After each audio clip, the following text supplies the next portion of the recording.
If you have a Geeklink's G-Knob screen gateway, updating the firmware to version 1.7 unlocks Matter functionality.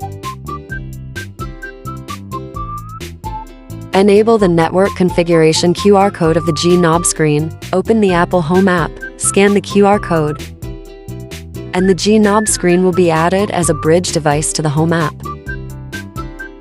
Put your devices in pairing mode, and the knob screen will prompt to add. Confirm it. Apple Home will synchronize the device, allowing you to control it in these ways, with real-time feedback on the device status.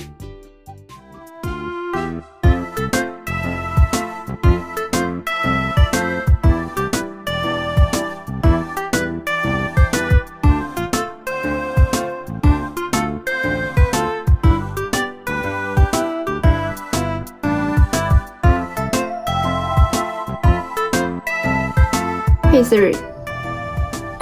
Turn on the light 1. Hey Siri. Turn off the light 1.